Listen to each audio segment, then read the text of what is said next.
جالي بجد 2000 كومنت على الفيديو اللي فات، كلهم عايزين فتيات القوة. وهو بصراحة كان كرتون من كرتوناتي المفضلة وانا صغيرة قوي يعني. عايزاكم بقى تخمنوا في التعليقات انا كنت مختارة مين، عشان اكيد كل واحدة فينا وهي صغيرة كانت مختارة واحدة فيهم وبتقول دي انا اكيد يعني. رسمتهم الاول بشكل كرتوني عادي، وبعد كده بقى قلت احولهم بستايلي.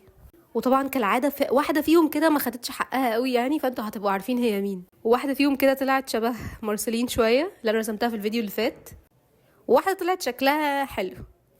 لو اقول لكم ان الفيديو ده بجد اتعمل في وقت قليل قوي مش هتصدقوا. انا مشكلتي بجد ان انا الوان الفلوماستر عندي سيئه وحشه قوي، وانا مش بروح اجيب غيرها مثلا، لا انا مصره ان انا استعملها، مش عارفه ليه. مش عايزه اجيب غيرها عشان انا بحوش عشان اجيب واحده كده انا شفتها عجباني قوي، ولما اجيبها بجد ههريكوا فيديوهات بيها. دايما بتسالوني انا برسم بايه، انا برسم بقلم سنون عشان هو بجد سهل قوي، ولا بيتبري ولا بيتقصف، ولا مع انه بيتكسر مني ساعات بس عادي، سهل قوي في التعامل يعني. وكنت جايباه من مكتبه بسعر رخيص قوي، كان ب 12 جنيه تقريبا، والسنون بتاعته 2 بي. كده يعتبر انا قربت اخلص الثلاثه ودول بعد ما خلصوا كلهم. نيجي بقى لفقره التلوين، وهي اهم فقره في الفيديو تقريبا. ولو انتوا وصلتوا لحد هنا اعملوا لي ايموجي قلب بلونكم المفضل في تعليق طبعا. انا في البدايه كده بدات احدد بقلم اسود رفيع قوي، وبعد ما خلصت تحديد بدات امسح بالاستيكه القلم الرصاص اللي تحت التحديد ده، وبعد كده ببتدي بقى ان انا الون.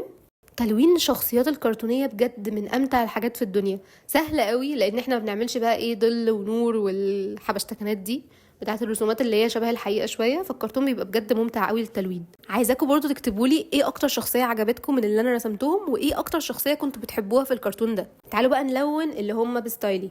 حاولت الونهم بنفس تقريبا الالوان عشان يطلعوا شبههم شويه، وكالعاده كان في واحده كده انا مهتمه بيها شويتين ثلاثه وعماله الون فيها، فانتوا هتعرفوها وهتكتبوها لي في التعليقات. وبالمناسبه هي دي كانت شخصيتي المفضله. انا استخدمت في الرسمه دي الوان كلها تقريبا فلوماستر وشويه صغيرين قوي خشب. بجد اكتشفت ان اسرع تلوين في الدنيا هو التلوين بالماركرز، سهل قوي وسريع جدا، عشان كده شكلي هلون بيه الفتره الجايه كتير. مش عارفه ليه حسيت ان هم عندهم نمش كده فحطيت لهم نمش كلهم. قولوا لي بقى رايكم وارسم مين المره الجايه.